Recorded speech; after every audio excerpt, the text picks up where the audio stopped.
Illness has also taught me about power, gender, class, and whose pain gets believed and whose pain gets treated. Welcome to the Conditions for Recovery podcast. I'm George, a specialist pain physiotherapist. In this podcast, we share stories of hope and improvement from real people who have found a way to move forward, helping you to counteract narratives of inevitable decline. Today's guest is Shabnam Rakhiba. One day, she woke up out of the blue with chronic intractable pain. She spent years trying to find answers and was eventually diagnosed with fibromyalgia and endometriosis.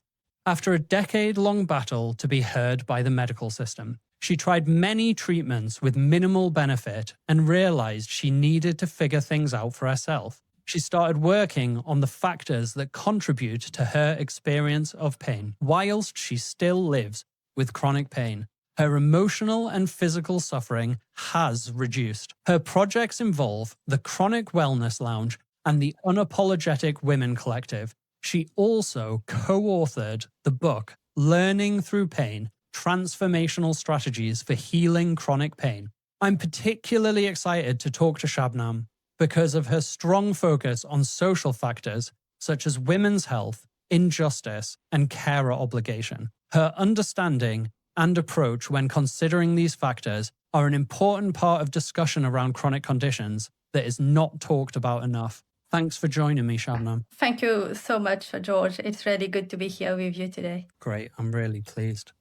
So I've obviously done a little bit of an introduction, but it'd be really helpful to get a wider picture from you of what your experience has been up to this point. I've been on this chronic pain journey for a long time, nearly 16 years. And my experience has been very long, painful at times, and especially in the beginning, I've had a very troubling, isolating, and confusing experience. I've had very difficult moments of despair and frustration and anger and feeling as if I'll never be able to understand what's happening to me, to my life, to my body, and how to get out of this pain I was trapped in. So it's been a long and arduous journey. I'm still on this journey, but the beginning was the worst. I must say that now I am happy things have improved so much. Whenever I think back to the beginning, it troubles me that I went through so much difficulty and pain with no guidance at all. Presumably during that period, there was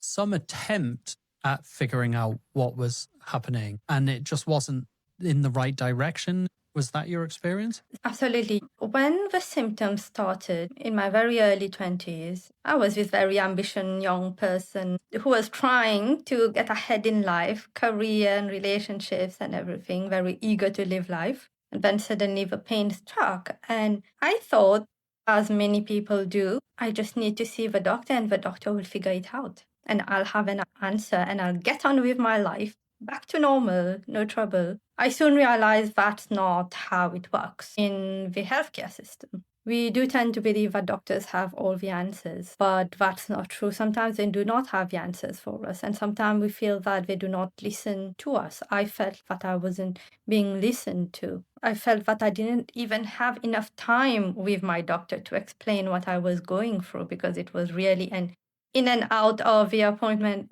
You barely have time to speak to the doctor and you feel like your experience has not been listened to and you leave feeling dejected. And you ask yourself, what's the point of coming back? Because the same thing keeps happening again and again. So it took me a very long time, more than 10 years, to start getting some kind of diagnosis. Endometriosis, hypermobility, PMOS, and a few other conditions. But the question is, why did it take me so long? And this is one of the things in this health journey that I've had. I've learned not only about illness and symptom management, I've learned a whole host of other things. I've learned about the impact of health, the impact of illness on our career path, on our mental health, on relationships, on your whole identity. Illness has also taught me about power, gender, class, and whose pain gets believed and whose pain gets treated. I've felt often that being from a minority cultural and ethnic background that I'm not listened to enough. I know this isn't only my experience, an experience that many women have, but I've felt that being visibly Muslim has contributed to this. And I've had my own inhibitions too, because we always have in our culture this thing about being quiet, not causing too much trouble, not being too much of a nuisance. So I tried to make myself small, not speak about my experience, not seek help as much because I felt I was being too much.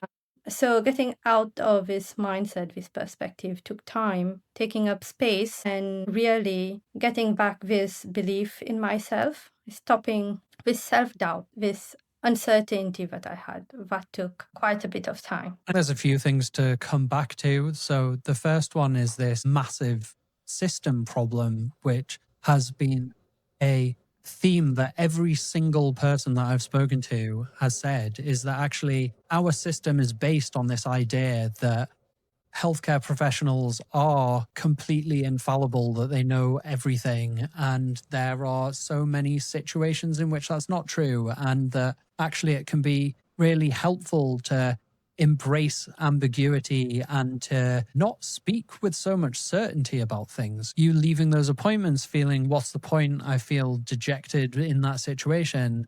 And it's because of this lack of ambiguity, I think. Things that we understand, we treat with a huge amount of confidence, and things that we don't understand, we often end up kind of putting all of the onus on the person who's suffering rather than on the healthcare professionals to figure it out. And people enter into healthcare professions because of care. It's in the name. It's ideally the majority of people should be compassionate. They should be there to try and support other people. And it's the system barriers and also the communication barriers that seem to lead to these feelings, which are shared by so many people, that what's the point in going back? I'm not being heard, not being respected. Yes, absolutely. I've had so many experiences, and you're completely right in what you are saying. Patients leave these appointments feeling that they haven't been heard, they haven't been listened to. And the problem is coming from the fact that healthcare professionals, doctors, are not willing to listen to us, to our experience. I often think that they don't seem to realize that we've been living in this body for years. We know when something is wrong with our body, when something doesn't feel normal for us, for our life, for our body. So these experiences, they matter. And it is up to the professional to listen to what we are saying. And they don't need to have the answers. Doctors do not need to have all the answers or the certainty. When we go to them, yes, maybe in the beginning, that's what we are expecting, that they'll give us a diagnosis and a treatment plan and we are cured. But we do begin to understand, okay, they do not have all the answers. So what do we want from them? We want understanding, support, and a willingness to help us work through it and to listen to us when we are saying that, okay, this is what I think maybe this is. Could we try maybe explore a little bit more along these lines? This is what we are looking for. I remember quite early in my journey, I was going to my GP to try to understand what was happening with the pain. And for her, it was a matter of taking pills and controlling the pain and physiotherapy, which I tried and didn't work. And after that, I went on to investigate further. I wanted to understand what was happening. I requested some additional tests and I was going to see her more often. And at some point, she got quite mad at me when I came for an appointment because she asked me, "Do you want to be sick? Is that what you're looking for? You have this wish to be sick." As in, I'm perfectly fine, but I'm just seeking attention in this way. And I felt really hurt because no, I did not want to be sick. I wanted to be well. I wanted to be pain-free. And that was what I was looking for. What I needed at the time is for her to listen to me, be willing to work with me, and maybe go through the test and maybe find a path forward, together explore what is there and what are the possible solutions rather than just dismissing me and telling me to get on with it. It's such a dangerous thing to say to someone. It's such a invalidating thing to say to someone. And you see it all of the time, that healthcare professionals that don't feel that they're getting anywhere with someone, they say, well, you actually want this. You don't want to go back to work. This is an act. This is all in your head. And it's like, well, hang on a minute. This is actually because this is challenging your model of health and your model of illness. It's the reason why chronic fatigue syndrome gets called yuppie flu. It's because anything that doesn't fit our very narrow definition of what constitutes biomedical wellness or illness, anything that challenges that, it causes a bit of a crisis in confidence in the clinician, but they don't recognize it as that. They see it through the lens of discrimination towards that person. Well, this person doesn't fit my model and therefore they're faking it. And that's a message that a huge amount of people take on board. And I don't know whether you did, but I know that somebody that we've had on the show previously said she really did have periods of time where she was saying, am I making this up? Am I crazy? Is this all generated by me on some psychological level? And it's the ridiculousness of saying that things are either legitimate or illegitimate because they fit a very narrow definition. Do you feel that you had taken on those messages, or that you actually found that you wanted something else, you felt something else, you knew something else, and so you kept striving and pushing for something different? Yes, because I did feel that my symptoms matched certain conditions, right? And I wanted the test for those.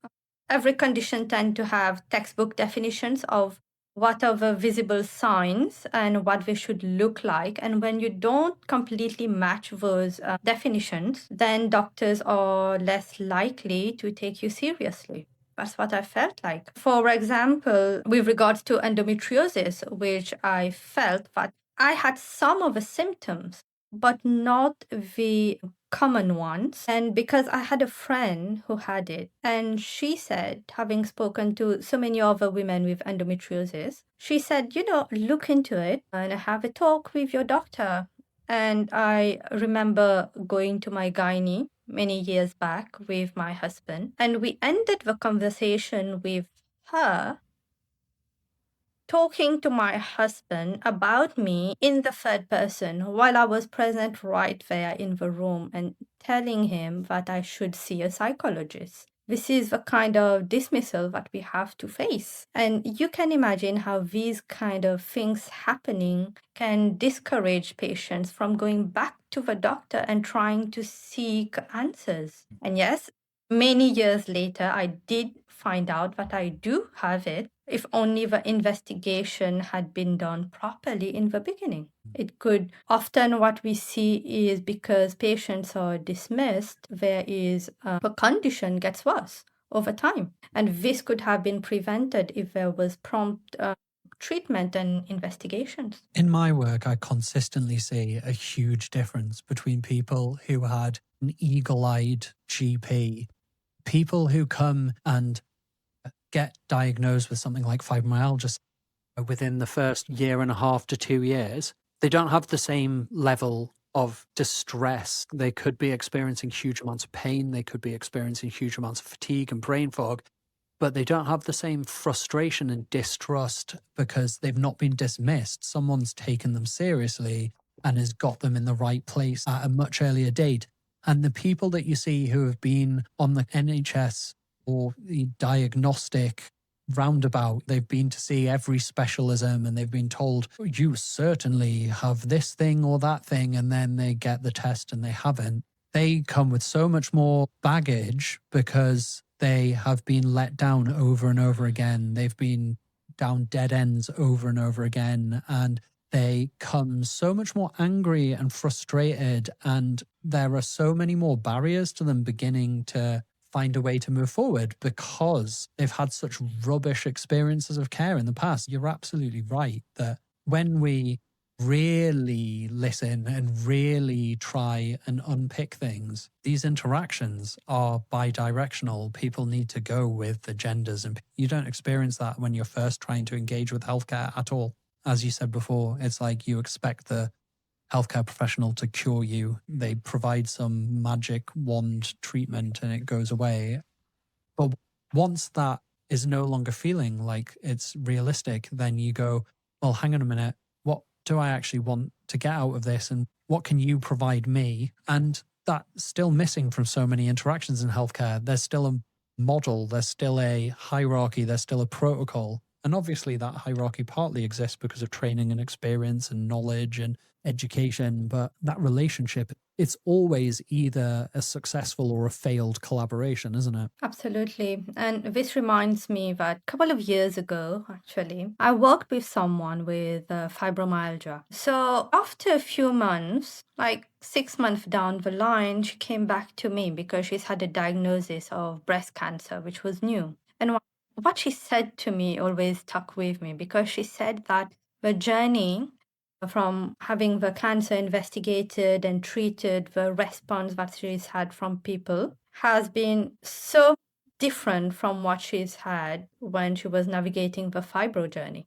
She said it's two completely different experiences. It feels as if some conditions are more accepted by people or more easily accepted by people. Like, for example, cancer. When you tell somebody you have cancer, you have an immediate reaction of support and understanding. There is a clearer treatment path. But when you come to things like fibro and chronic pain, it's much more obscure.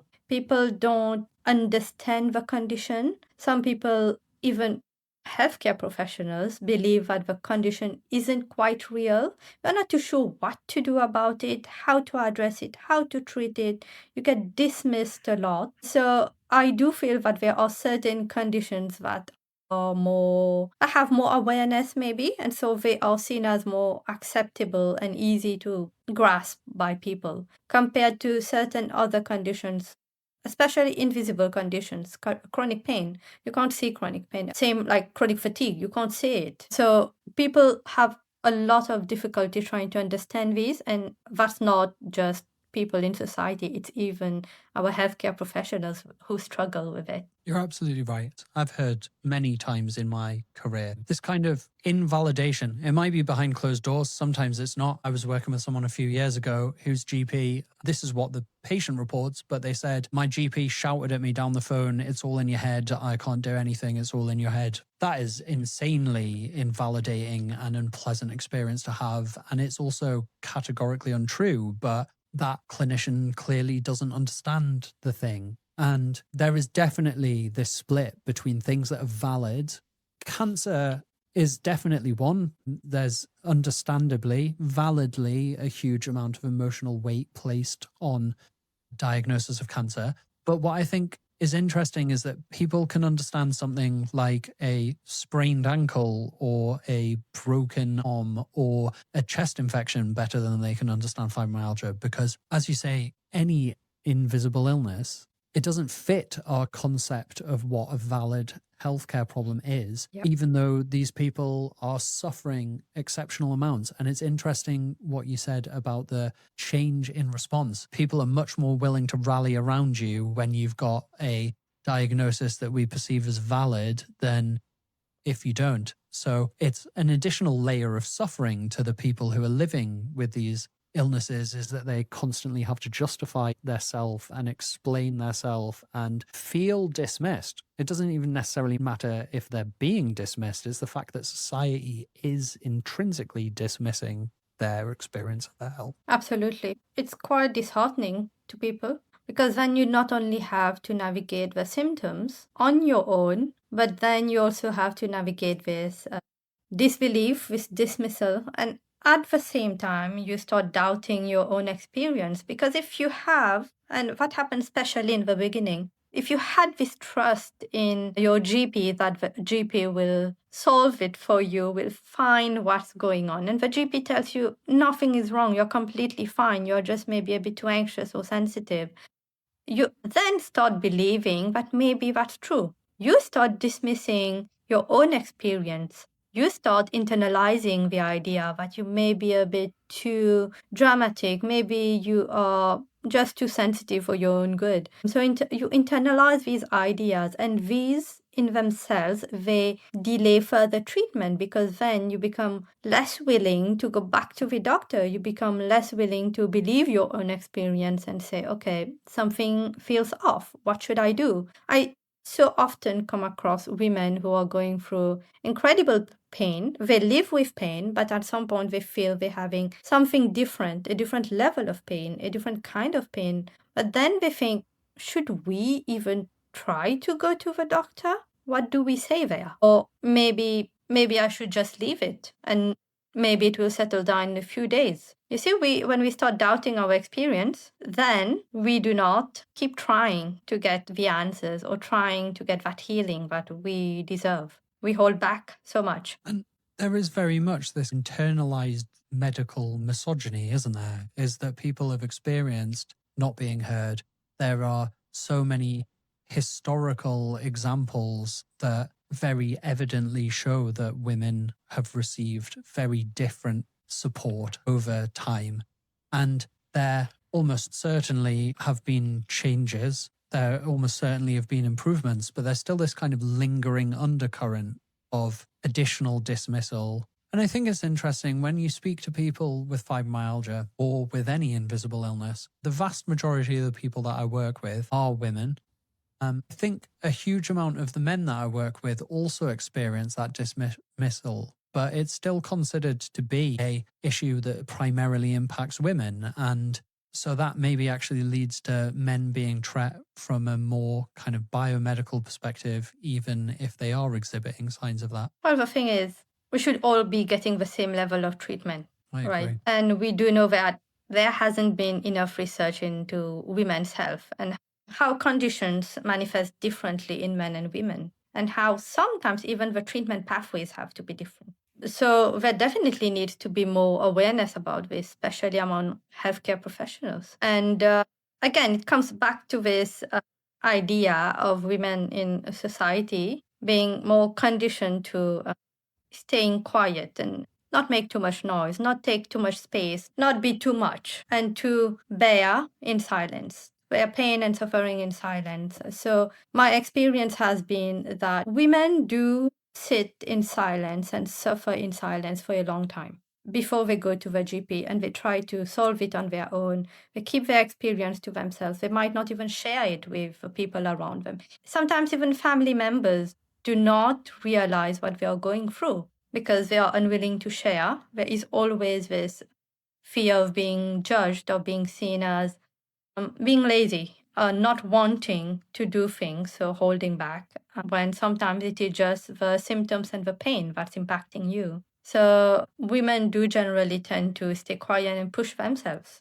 I'm not saying that men don't, they do too. They do too, but it's just slightly different expectations and pressures. So I would say that we do need much more awareness of women's health in healthcare spaces and how conditions can manifest differently in men versus women, and that the treatment can also be different. Absolutely.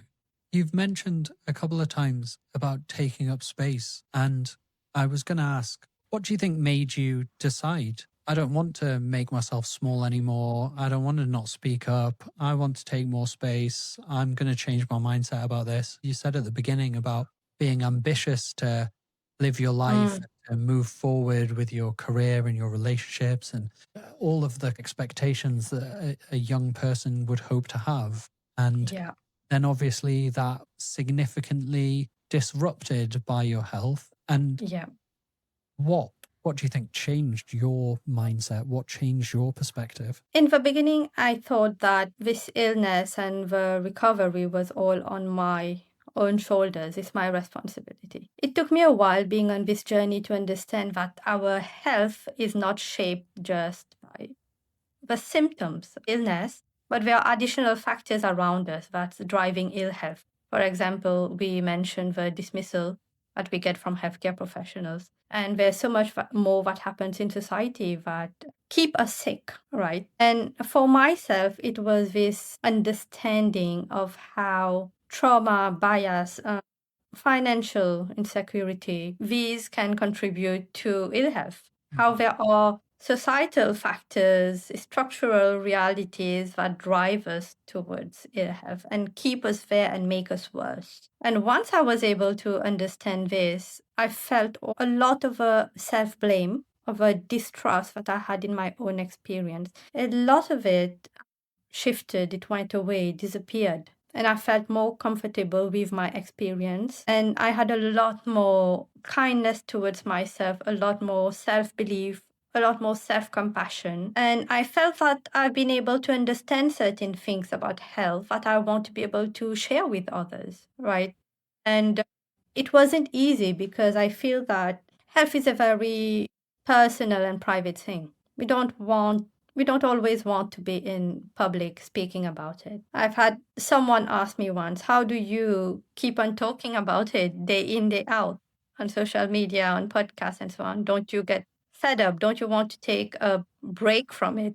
I don't, because I feel that I have certain perspectives and understanding of things that I wish to share with others so that we can also get out of this self blame that society tries to put on people who are unwell. This dismissal of their experience, where they start thinking that you go downhill completely. You become depressed. You become so anxious. You distrust your body. You distrust yourself. You lose your self esteem, your self confidence. You become critical of yourself. So then again, it becomes more than just physical symptoms, then it affects you mentally, emotionally, spiritually, in every way. But once you're able to understand these factors that are keeping you there, right, you're able to get rid of all of that and focus on the illness, trying to manage the illness without the additional suffering that society tries to put on you, the additional blame. And that helped me. And I told myself that there aren't many women like me who are Muslims who are willing to speak about health. When I was doing my master's in psychology, my thesis on the experience of British South Asian women on the lived experience of endometriosis among British South Asian women. And I had immense difficulty recruiting people, immense difficulty. I spent months contacting people through organizations, through social media, speaking to people, and then at the last minute, they would pull back and they wouldn't want to participate, even though it was anonymous. There would be no details revealed. And I realized how hard it is really for women in general, really, and perhaps women from certain cultural backgrounds to speak up about their health, especially when it comes to women's health. It's even more taboo. And that was one of the main findings of my study, that there's this whole stigma and taboo about around women's health, and it's something that is seen, is perceived as not belonging in the public domain, that should be kept private. It brought me a lot of understanding of the issues in society, and I said to myself, I want to get out of this. I want to get out of this, and I want to be able to support people. I've had women come to me that I had no idea they knew about my work, women in my community around me, that I never told them about my work, because still sometimes I feel that I need to keep the things I do a bit private. But I've had women come to me and say, oh, we saw this podcast you did, or we saw that you're talking about this. And they start telling me their own story, their own health story. And this keeps encouraging me. It tells me that I know that even though this is difficult, and I'm not going to lie, it feels difficult for me to be on a podcast. I've been doing podcasts for 3 years now, multiple podcasts. I've written blogs, I've been interviewed for magazines, and every single time it feels difficult. Every single time there is this little voice in my head telling me, do you really want to do this again? Haven't you done enough? Aren't you happy to just sit back now and stop? Mainly because I don't want to be judged. But then after settling myself down, I'm like, there's still so much more to be done. Yes, I know that I'm sitting on a podcast, I'm talking about things. There's so much to change around us, so much that needs to change. I'm an individual. I'm not out there. I'm not on the road. I'm not protesting all the time. But in my own way, I'm advocating, and I'm hoping that in these little ways, through podcasts, through the little things I do, I'm able to raise some awareness. I'm able to support some other women who are going through this experience, right? And this encourages me.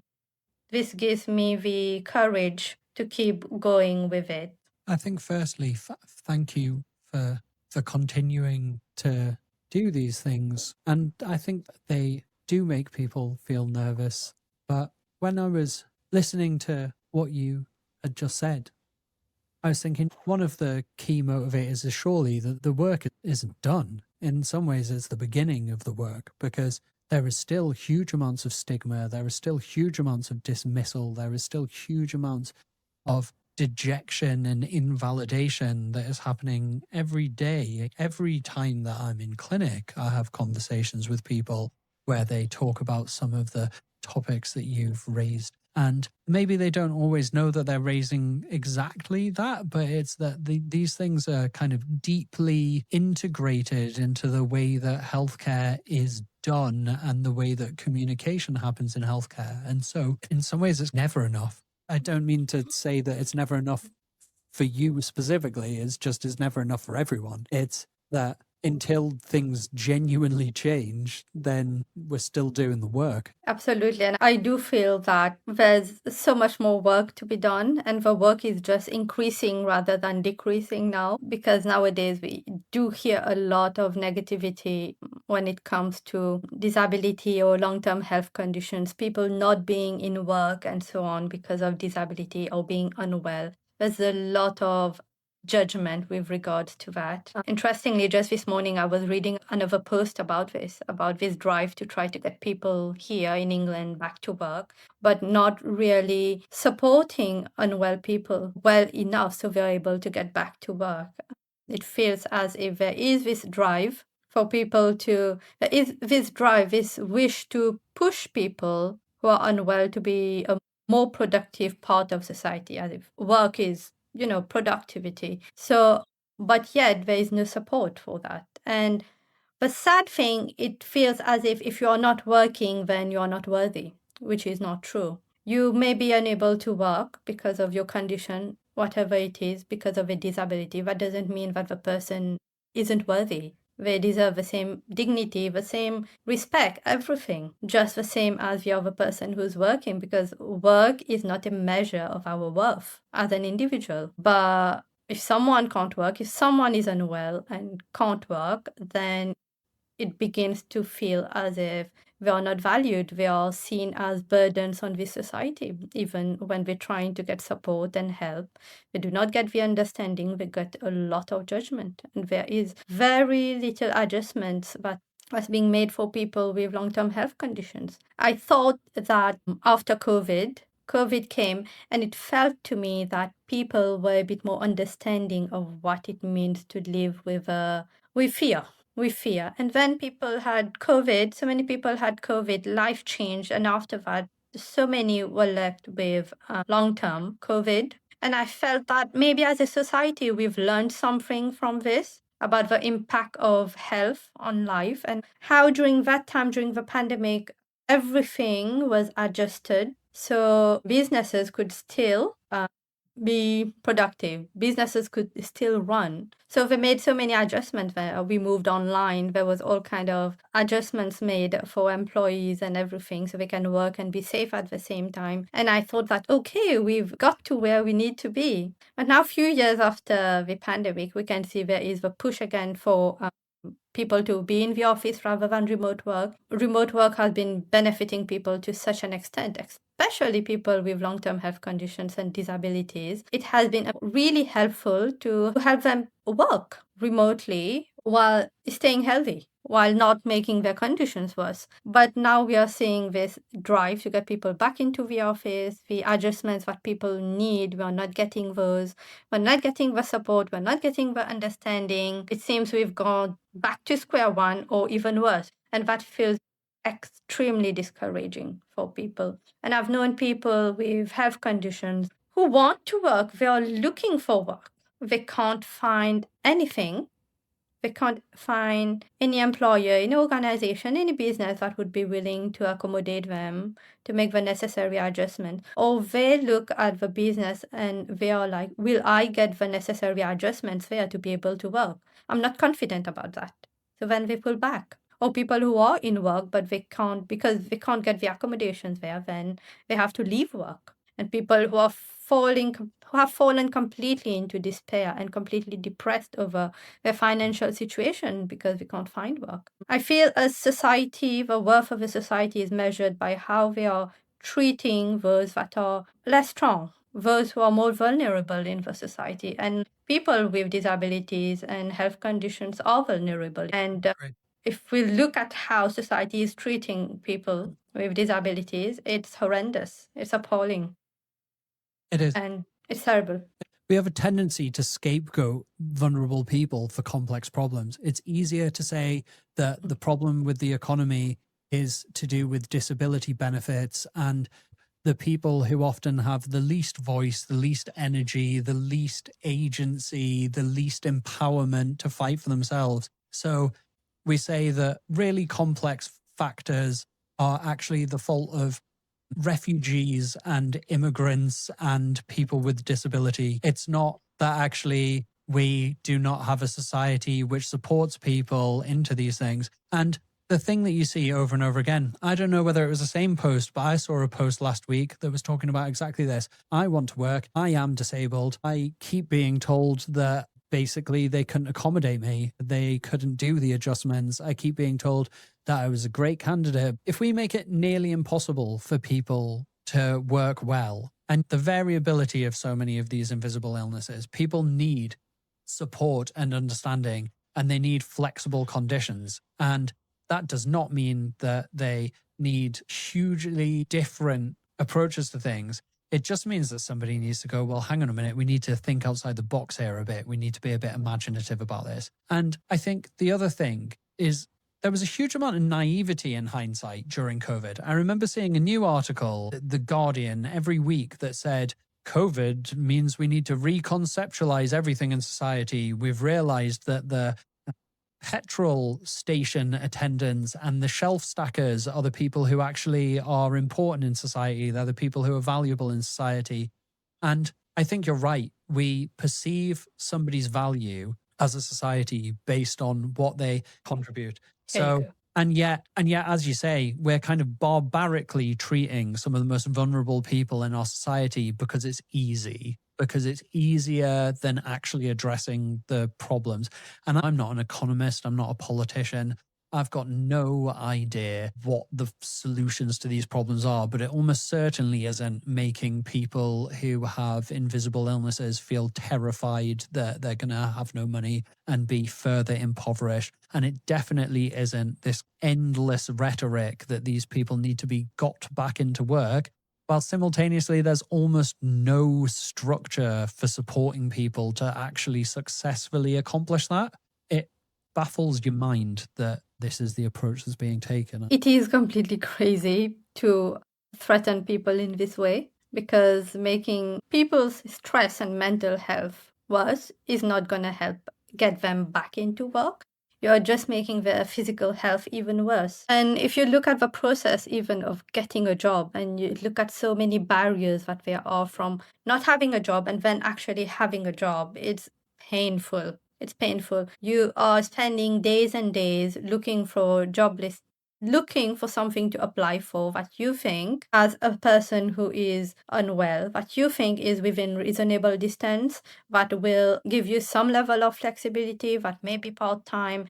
You will spend your time looking up the company or the business, trying to see what ethos and values they have, whether you feel they might be flexible enough. And then you'll say, okay, let me give it a try. Maybe you'll apply, and usually you won't get an answer back. Applications nowadays rarely get any kind of answer back. Or you look at the listing, the job description, and you'll be asking yourself so many questions. Okay, the job location actually is not specified. It says some travel needed. Travel to where? Will I be able to travel there? It says extra work or weekend. What time during the weekend? Different types of things where there are no details, and there's no point in actually trying to reach someone or emailing someone to get an answer, because you rarely get an answer back. So you have all of these barriers, and then when you do get a reply, you do get an interview, then you have to make that judgment. Does this seem like the place that's going to give me the level of support?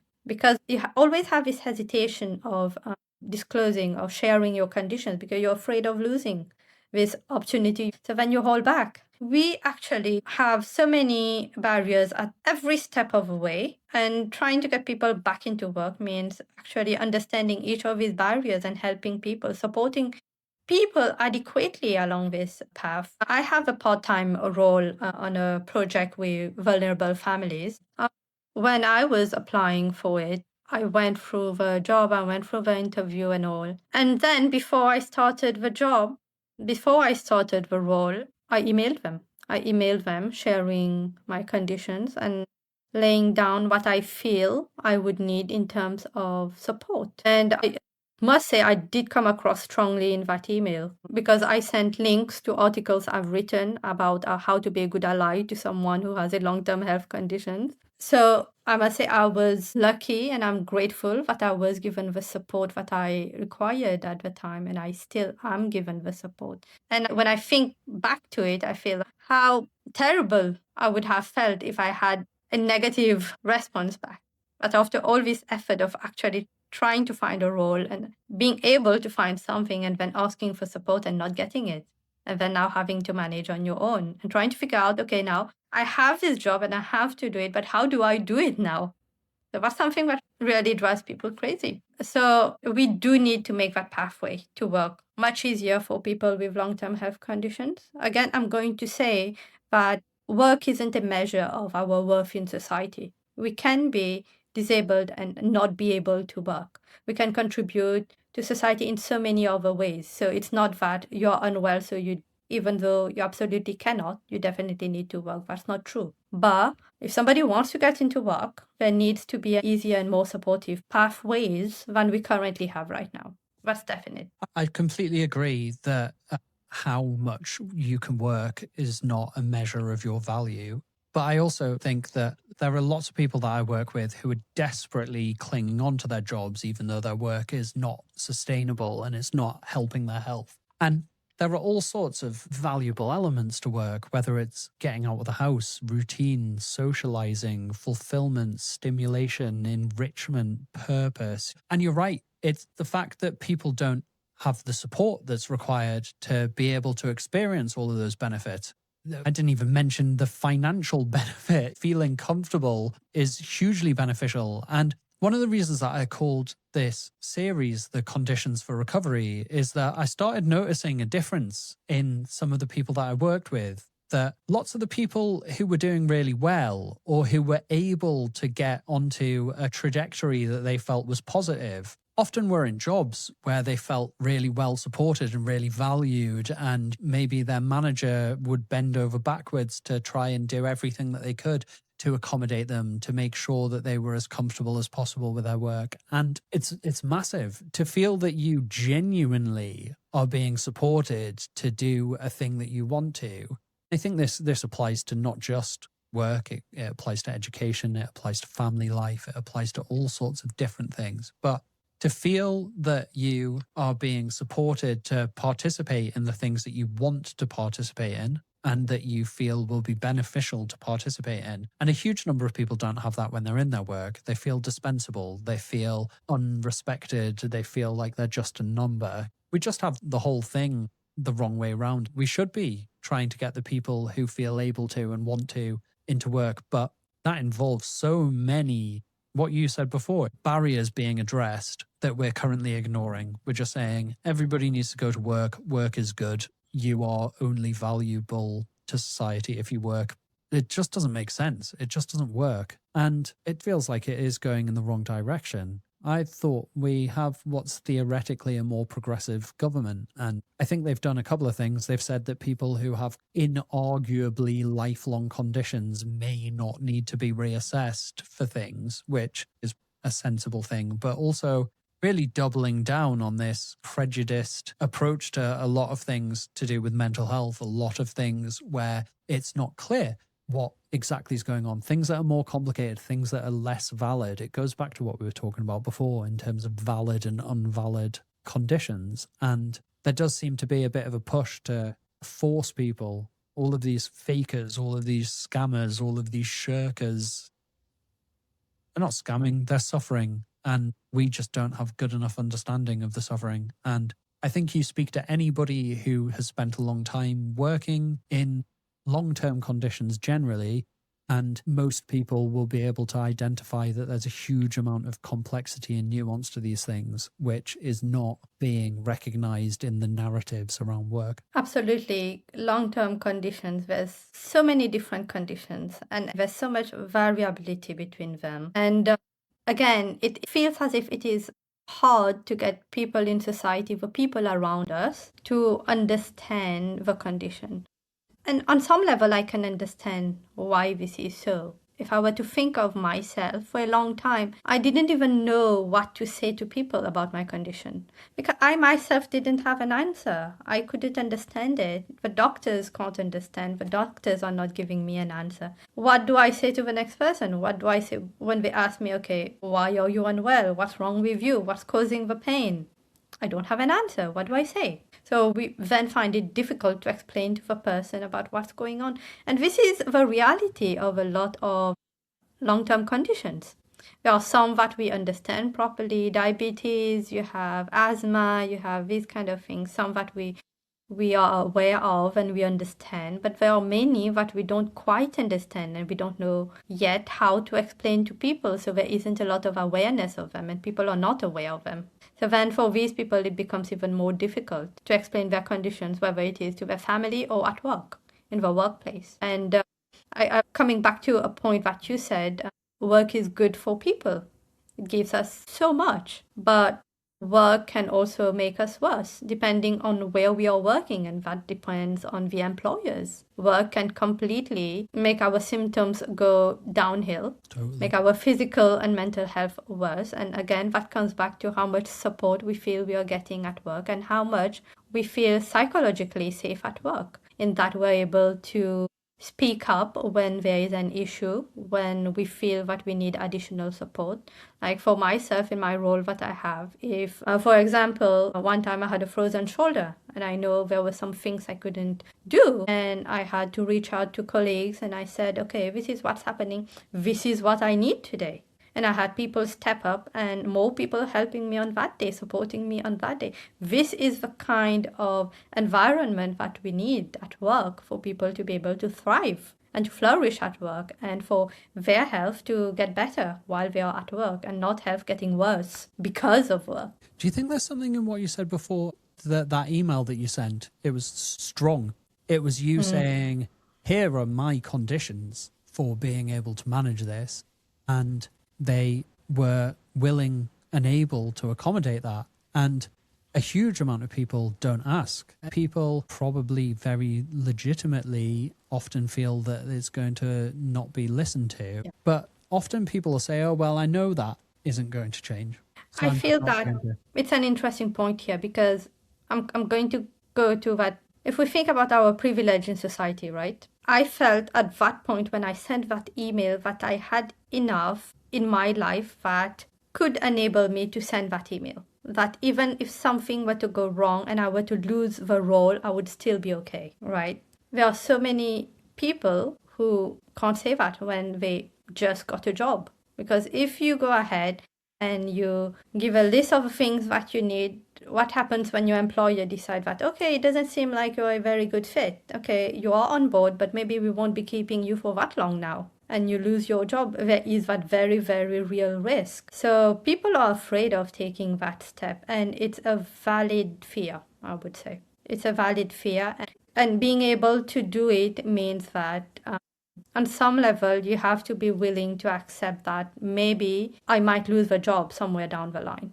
For me, that was a comfortable thought, right? I had other things to fall back on. I was okay, even if I were to lose that role. For others, it might not be. There's this narrative about mindset and resilience that gets bandied about constantly in pain management. It's often implied, but actually, I think privilege is the thing that contributes to mindset and resilience. And you were in a privileged position because at the time that you sent that email, you could end that opportunity by sending that email and it wouldn't have profoundly impacted your life because you had other options. Exactly. It comes down to our level of privilege sometimes when it comes to a job. Can you afford to lose the job, and what will it mean for you? I know of people who'll put up with a job no matter how difficult and how terrible it is for their health, even when they know that it's making their health worse. That they'll put up with the demands of a job because they have no other option. Absolutely. Losing the job means losing a lot of things, not being able to pay your mortgage, not be able to send your kids to school, or you are just trying so hard every day to put food on the table, and that's hard, and you cannot afford to lose the job. Actually, so many people just keep pushing through their illness and their symptoms just to keep that job. And again, it's completely unfair that people who are unwell are having to do this. I agree. It's not right. It's not right at all. I remember having a conversation years ago where I wrote a support letter to support somebody who was really struggling, really distressed, really suffering with their fibromyalgia. I wrote a letter to Social Security Scotland, which is the DWP in Scotland, saying, this is what's going on with this person. He reported what they had spoken to me about. And somebody came to me and said, I don't think that you should send that letter because this person might go on benefits and then stay on them forever. And I went, well, I'm sorry, but this person is at their wit's end with things. They're not managing things at all. And they're trying desperately to keep treading water with something which is not contributing anything positive to their life apart from money and routine. And I know that there are statistics about when people leave work, and the longer that they're out of work, the less likely they are to return to it. But this is one facet of someone's life, and it's one facet of someone's suffering. And financial worries and forcing yourself to keep going are both massively bad for your physical and mental health. People have to. This is the challenge, is what you said, is that ultimately you're choosing between an unsustainable work situation, which is making your health worse, or being further plunged into poverty, which is almost certainly going to make your health worse.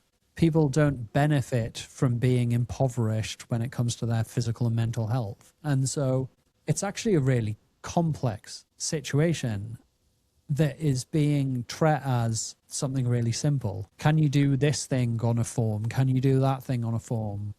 It's not really what's relevant. What's relevant is your level of suffering and whether we're helping people to feel better. And I counteracted this argument that this person might never go back to work. Well, what happens if this is the opportunity for them to see the improvements that are needed? What if this is the opportunity for them to find the ways to calm their system down enough so that they feel confident and able to return to working if that's what they want to do? Mm-hmm. And the fairness narrative is that everybody needs to be at work, no matter how miserable, no matter how much is contributing to their suffering, because somebody else is also at work and we all need to be pulling our weight. And I agree that we shouldn't be encouraging people to not work and to not contribute if they can, but we should also be massively supporting and enabling people in a way that we're not.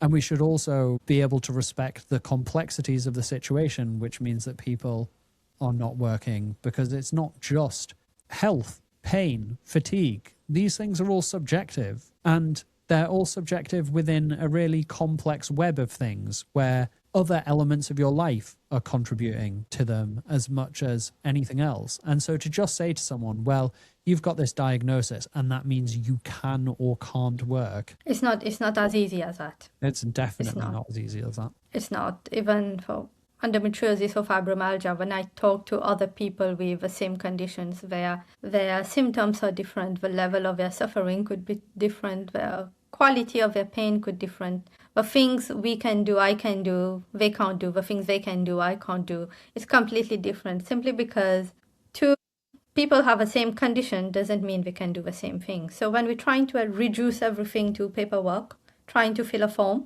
can you do this, can you do that? And it's almost as if you're trying to trip people up and trying to ensure that they do not get the benefits, right? Because you don't want them to get the benefits. And that's absolutely not right. People don't want to go through that process of applying for benefits. I haven't ever spoken to anyone who say that they are looking eagerly to completing this form. That's never happened. They're always dreading it. And I know people who, for days and weeks before, they'll start feeling stressed and depressed. They start feeling even more sick than they are. And while going through this form and after going through this form, they get sick. They'll be completely in bed for a few days because that's the level of stress that they go through. So nobody is going to be doing that willingly. Nobody is going to be faking it. Okay, let's assume there are some people who are fakers. Let's assume that there are, because we can't say it doesn't exist. There are some people. But the large majority of people who are saying that they are unwell and can't do something, it really means that they are unable to do it. They are not fakers. And we keep saying this narrative online, even in the papers I've seen it. Fakers, people who are faking illness so they can get benefits and stay at home. It makes every single person with illness look bad. Yes. That's what you're doing. You're demonizing this whole section of society who are unwell. And I keep thinking that now that we've seen COVID, and we've seen how it can be disabling for some people, those who've been left with long-term COVID, in my mind, I keep thinking that, you know what, this is only the start. It seems that there will be other things in the future that will affect us as a society, that will leave people very unwell. So I would think that as a society, we should start learning empathy, I would say. Yes. Because since we do use vulnerable people as scapegoats and fail to find that level of understanding and empathy for vulnerable people in society, and also understanding the reality of someone's life. It's not just the illness that's happening in their life. They have a whole host of things that's happening. They are in relationships, they're at work, they have mortgage, they have kids, they might be single with kids.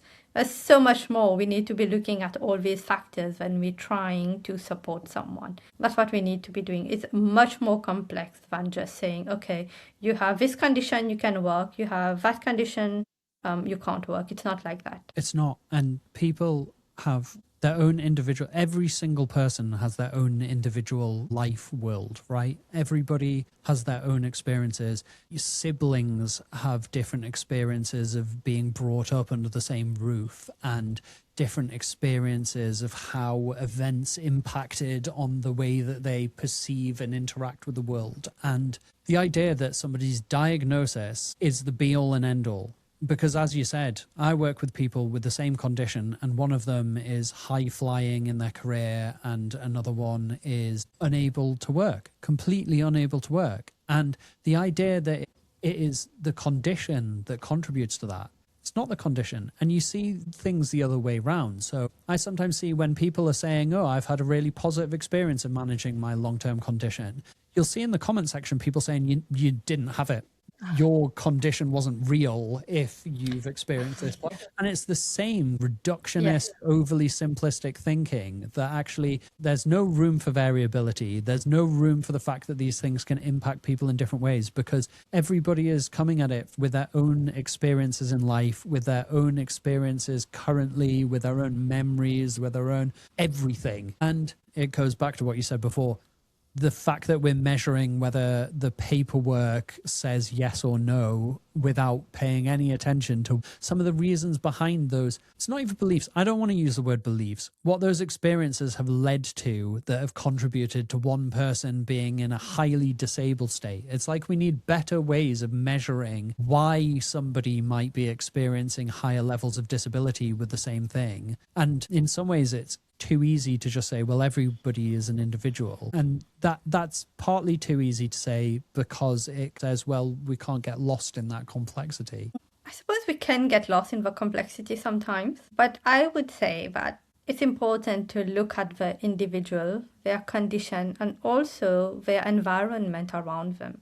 Because when it comes to symptoms, it's very important to understand that the environment around us, the community around us, what's happening around us will impact the symptoms. Our stress level, trauma, all of these impact on our physical health, which is why you have some people with certain conditions who are in better situations in life, have more access to things. They might be able to manage the symptoms better than someone else who is more in a more deprived community and has less access to treatments and support and so on. So the context a person is in, the environment of a person, is an extremely important thing to consider. I remember one time, first physiotherapist I saw, my GP sent me to her. So I went to her a couple of times, and at the time my kids were very young. So they were not in school, so I had to take them with me to the appointments. I had to drive myself to the sessions, and I was unwell. So one time I went back to my GP and she's talking to the physiotherapist on the phone because they felt I haven't made much progress, as in the pain hasn't reduced, and trying to understand why. And I hear the physiotherapist saying that she comes to the sessions with two kids. Maybe she's not understanding, or she can't focus, or she's not doing them right. And you can see here how you can clearly see here how the blame was assigned to me. Now, a better conversation would have been around how to support me, maybe around childcare, how to ensure that I get to the treatment center more easily, or how to arrange for times that are more suitable to me when I have childcare available. So this would have been a more supportive conversation rather than putting the blame on me, saying that, okay, she's there with two kids, so she's not focusing. So what happened after that is I never went back to that physiotherapist. In fact, I didn't go back to any physiotherapy for a very long time. Not because I didn't believe it can't help me, but because the shame and the blame that I felt at that moment, it stayed with me for a long time. I didn't want to go back to any physiotherapist. So you can see here how the context matters, how the environment of a person, how the support around the person matters. Sometimes we need to be asking questions beyond the illness and the symptoms. We need to be looking at the support network of a person and the context of a person and what's missing there to help them get better, to support them in getting better. These are maybe better direction. I agree. It's really easy to say that someone's non-compliant whilst ignoring that the situation itself is a barrier to them being able to get the most benefit out of it. But it's easier to put the blame on the person than it is to recognize the complexity of the situation. You mentioned before that recognizing the complexity of these things and also recognizing the cultural elements of your experience of your health was a big part of what helped you begin to feel that you were able to start to move forward with things. Are there other things that you felt were very specifically helpful in terms of maybe things that surprised you about what actually helped, or other things that helped you to begin to change your perspective on what was going to lead to the place that you are now? And as we said at the beginning, you're still living with pain, but the suffering in terms of physical and emotional suffering have both decreased because of that change. And so it's not that the pain has gone away, but that you found different ways forward with it. Firstly, was realizing that my body wasn't my enemy, because in the beginning I saw my body as a machine that's failed me. So I was living with the enemy. That's not an easy relationship. So I had to change my perspective there and understand that my body was trying its best to cope in a difficult world of inadequate treatments and misdiagnosis and delayed treatments. My body was doing its best. So I changed my understanding, my perspective from how do I eliminate this pain and discomfort from my life to how do I continue to live a good life, a joyful, meaningful life, even in the presence of some pain and discomfort, and most importantly, uncertainty. How do I continue to live like this? So I had to change the question that I ask myself every day. So the focus became more about how do I continue living a fulfilling life, even when those things are present. And I felt a little bit less powerless. I was able to take back control of what was happening. What surprised me really in this journey, I must say, is that I used to think of illness as something very personal, very physical, right?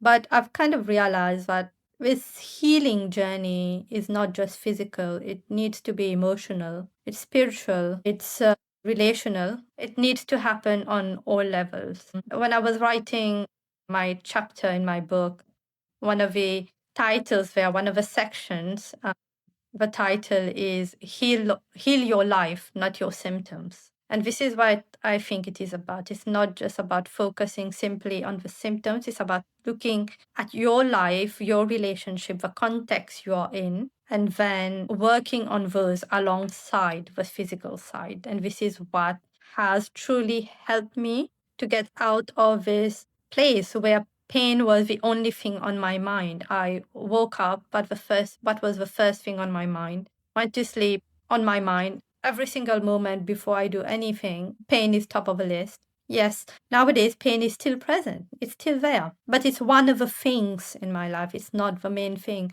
But emotional suffering has reduced. And definitely with lifestyle changes, nutrition, and a lot of other things, the physical suffering, the pain itself has become more manageable. Yeah, I love that because it ties up so much of what I feel like good pain practice looks like. Because ultimately, focusing on only the pain and conflict with your body doesn't help people. It hinders them from moving forward and feeling more in control and recognizing that it's not just a physical and it's certainly not only a psychological, but actually it's a multifaceted, a existential issue. It's about recognizing your perceptions of yourself and your identity. And when people are able to create the space in their recovery, in their healing, in whatever you want to call it, in that journey, when people are able to create the space for those things and really have the capacity to engage with that stuff, that seems to be when the biggest changes seem to happen. And again, it doesn't mean that you're cured, but it does mean that you're much less catastrophizing and much more able to contextualize and much more able to live well alongside your pain. So thank you for sharing that. I think it was really helpful and insightful. Is there anything else that I haven't asked that you would like to talk about? Is there anything that you wanted to discuss? One last thing I would love to add is the struggles and setbacks that we face on this journey, this healing journey. Yes, I'm not pain free. I see myself as being on a healing journey. I do not know how long the healing journey will last. Maybe it will still be for a very long time, and that's okay. For me, that's okay. I'm on the journey. But even on the journey, there are struggles, there are setbacks, many setbacks sometimes, and it can be sometimes I feel completely flustered. I'm like, okay, what is happening now? Everything was going so well. So when we face these setbacks, it's so easy to lose hope, to sink into that despair and feel that what was the point of trying so many things when you just go back to square one? Now you're unwell again. So what I like to do in those moments myself is to firstly ground myself and settle myself, and then ask myself, okay, what's changed around me? What has changed? It might be the environment, it might be my stress level, might be my nutrition or my sleep, it might be something the body is going through, menopause or an acute illness. Something changed around that changed the experience and something got stuck again. So it's about understanding what the trigger was, what the change was, and reassessing the situation. How do I work with this now? What do I do? Maybe the steps that we were taking before, those healing paths, are not right for this moment in time. Maybe there needs to be some other little changes that need to happen. And then you get back on the healing journey again and you keep going until you get to the next setback, the next struggle, and you do the same thing over. So it's not just about going on this linear path where you're doing this and you're doing this and you're doing this, and every day your pain is getting better and better and better. Along this path, there's a lot of struggles. There's so many struggles, but every time for me, what's work is settling myself and asking, okay, what's been different? What do I do about it now? And how do I adjust myself, my body, my routines for this new reality so I can get back on track? And I keep moving forward. Always learning, always learning. It's, yeah, perfect. It's never simple. It's never linear. And I think I often talk to people about the fact that we need to zoom out. We need to look at the overall trajectory. We don't look at the peaks and troughs in the last week and month. We look at the peaks and troughs in the last 3 years. And if we're moving in that positive trajectory overall, then we're moving in the positive direction, even Absolutely. if sometimes it's awful, even if sometimes it's difficult. Thank you. That's been really helpful and really interesting. I've really enjoyed talking, and I think a huge amount of what you've said has been really beneficial and really important. We don't talk about these things enough in healthcare, and we don't talk about them enough when it comes to complex health and long-term conditions and invisible illness. So I really appreciate today's conversation. Thank you so much. Thank you so much for having me. Thank you for the lovely conversation. And I've really enjoyed it. And I love that you gave me the opportunity to express some of the things that I've learned really on this journey with others, hoping that someone somewhere might benefit from a little thing I've said and it helps them in their day on this journey. Thank you so much. If you'd like to connect with Shabnam, then I'll leave her details in the show notes. This has been the Conditions for Recovery podcast. Thanks for listening, and I'll see you in the next one.